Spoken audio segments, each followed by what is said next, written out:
اعوذ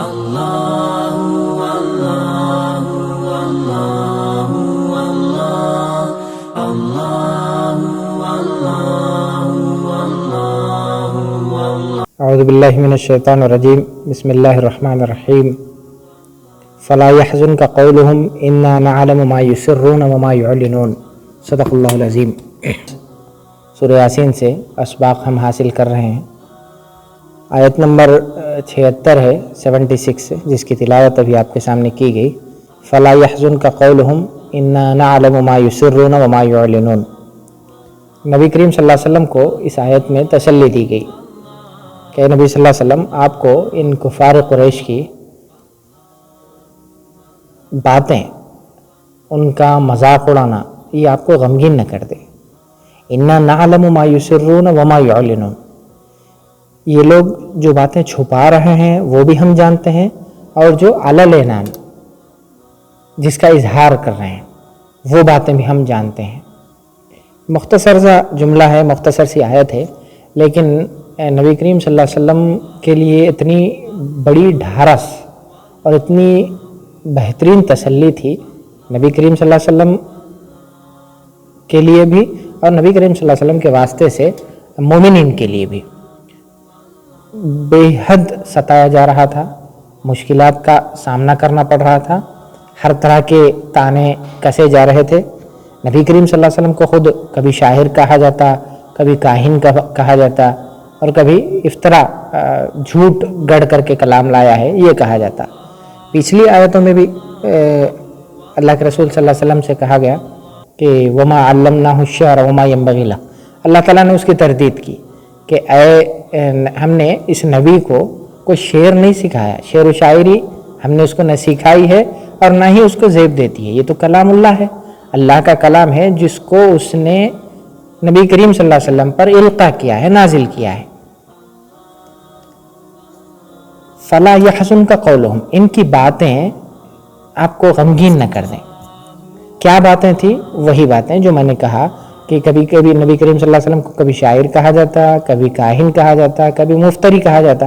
تو یہ باتیں آپ کو آپ کے مشن سے، آپ کی دعوت سے اور آپ کے اصل کام سے آپ کو ہٹا نہ دیں، غمگین نہ کر دیں ان لوگوں کی باتیں۔ آپ اپنا کام کرتے رہیے۔ یہ کہا گیا انا نعلم ما یسرون وما یعلنون، یہ لوگ جو کچھ کر رہے ہیں اس کو ہم جانتے ہیں، چھپے کو بھی کھلے کو بھی۔ یہ صرف ایک خبریہ جملہ، ایک انفارمیٹیو سینٹنس نہیں ہے اللہ تعالیٰ کا کہ انا نعلم ما یسرون وما یعلنون، بلکہ یہ ایک دھمکی ہے، یہ ایک وعید ہے، یہ ایک طرح کا ان لوگوں کو تنبیہ ہے کہ انا نعلم ما یسرون وما یعلنون، ہم جانتے ہیں تم جو کچھ چھپا رہے ہو، جو کچھ ظاہر کر رہے ہو۔ اس کا مطلب یہ ہے کہ تم کو پلٹ کر کے ہماری ہی طرف آنا ہے اور پھر ہم اس کا تم سے بدلہ لیں گے۔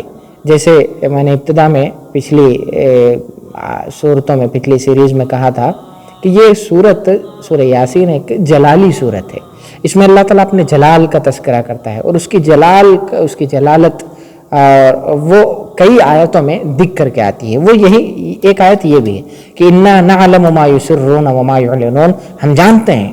یہ ایک اللہ تعالیٰ کی جلالی کیفیت ہے کہ جس سے یہ ظاہر ہو کر کے آتا ہے کہ ہم جب تم پلٹ کر کے آؤ گے تو ہم تم سے برابر اس کا بدلہ لیں گے، اور بدلے کا ایک طرح سے اعلان ہے۔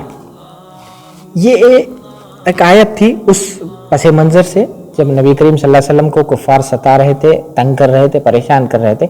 آج کے دور میں ہمارے لیے اس آیت سے کیا سبق ہے؟ جن حالات میں اور آپ گزر رہے ہیں، جس ملک میں اور آپ رہتے ہیں، اس ملک میں ٹھیک اسی طرح سے ہم مسلمانوں کو بھی ستایا جا رہا ہے، ظلم کی چکی میں پیسا جا رہا ہے۔ ہر طرح کے مظالم، کبھی مختلف طرح کے یہاں پر ہمارے خلاف پروپیگنڈے کیے جاتے ہیں، کبھی آتنکوادی کہا جاتا ہے، کبھی یہ کہا جاتا ہے کہ تم لوگ جان لینے والے ہو، تم وبا کو پھیلانے والے ہو، تم ایسے ہو، تم ویسے ہو۔ جتنے منہ اتنی باتیں ہمارے سلسلے میں کہی جاتی ہیں۔ یہ دور جس سے میں اور آپ گزر رہے ہیں وہ دراصل مکی دور سے بہت مماثل ہے، مکی دور سے بہت میل کھاتا ہے۔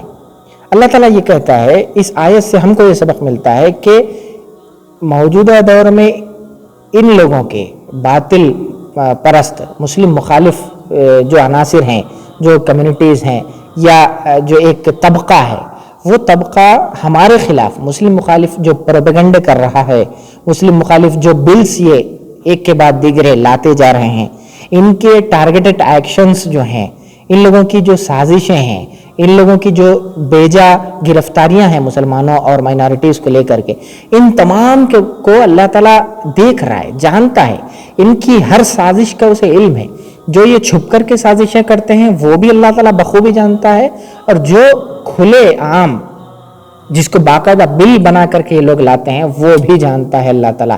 اس کا مطلب یہ ہے کہ تمہیں رنجیدہ ہونے کی، تمہیں غمگین ہونے کی، ان کے میڈیا ٹرائلز کی اور ان کے پروپیگنڈے کرنے کے نتیجے میں تمہیں غمگین ہونے کی، پریشان ہونے کی، گھبرا جانے کی ضرورت نہیں ہے۔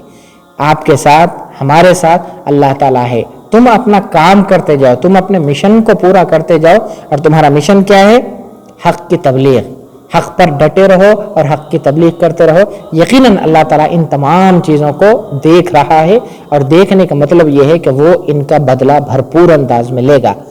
یہ باتیں تھیں جو اس آیت سے ہمارے سامنے نکل کر کے آتی ہیں۔ اللہ سے دعا ہے کہ اللہ تعالیٰ مجھے اور آپ کو اس بات کی توفیق دے کہ ہم اس کے دین کی تبلیغ کرتے رہیں اور اسی حال میں ہماری موت آوے۔ وآخر دعوانا ان الحمدللہ رب العالمین۔